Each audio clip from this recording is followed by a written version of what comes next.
Good morning my dear students. आज मैं class 12 math का 3.3 का मैट्रिक्स का मैं बेसिक लेके आया हूँ। दोस्तों अभी तक इस सवाल में दो बेसिक है इस चैप्टर में। अभी दोनों बेसिक को मैं इस तरह से आपको समझा रहा हूँ, यही बेसिक आपको जो है पूरे न्यूमेरिकल का सॉल्यूशन देगा। ठीक है, पहला है ट्रांसपोर्ट ऑफ ए मैट्रिक्स।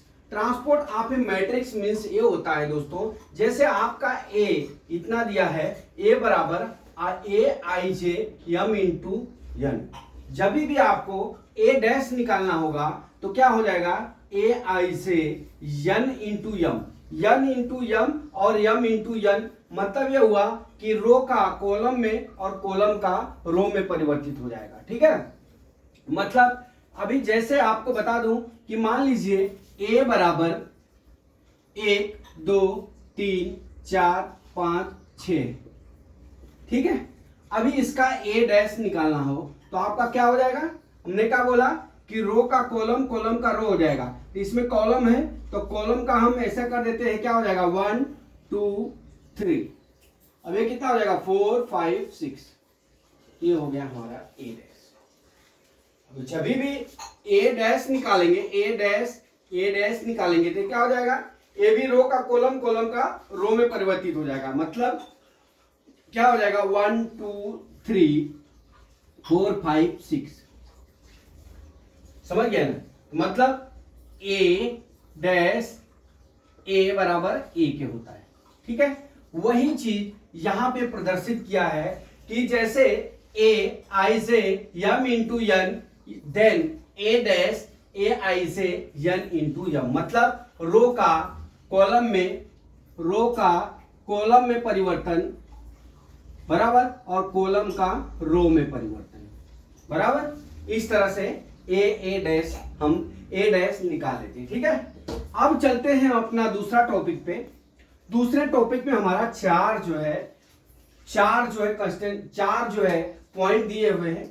चारों पॉइंट को हमको ध्यान से लेके हमको सवाल को सॉल्यूशन देना है। पहला क्या है, prepared properties of the transport of the matrix. अब यहां पे क्या दिया है, A dash A is equal to, अब यहां क्या दिया के ए डैश। अब हमने यहां पे कैसे आपको अभी बताया कि जैसे ए, अभी यहां पे जैसे मान लीजिए हमारा ए बराबर 1 2 3, अब बी बराबर ए बराबर फिर क्या दिया 4 5 6।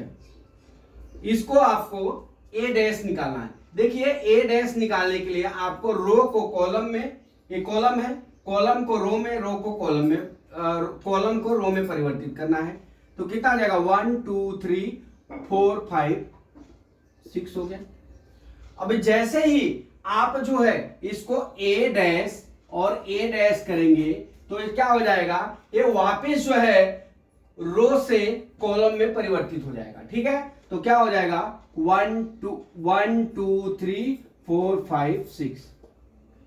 इस तरह से ये सवाल है पहला। ये क्या आ जाएगा, इसलिए ए डैश इज इक्वल टू कितना दिया हुआ है, ए दिया हुआ है। ठीक है, अब दूसरा टॉपिक है के ए।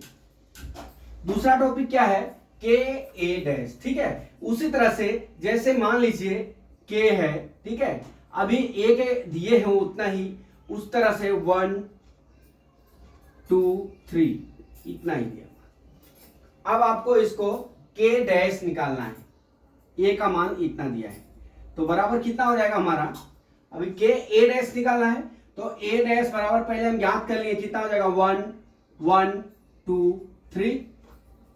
ठीक, अब हमारा के ए ज्ञात करना है तो के ए डैश बराबर के इंटू 1 1 2 3। ठीक है, अब क्या हो जाएगा इसका,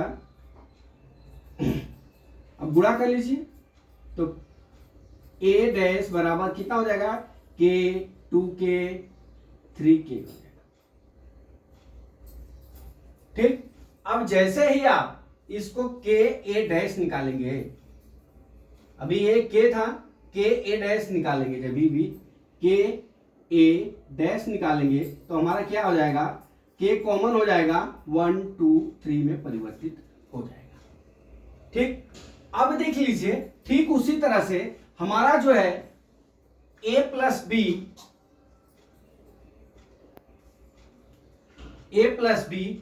ए इनवर्स प्लस बी इनवर्स, चौथा ए बी इनवर्स बराबर बी इनवर्स ए इनवर्स। ठीक है, अब इतना याद करना है अपने को।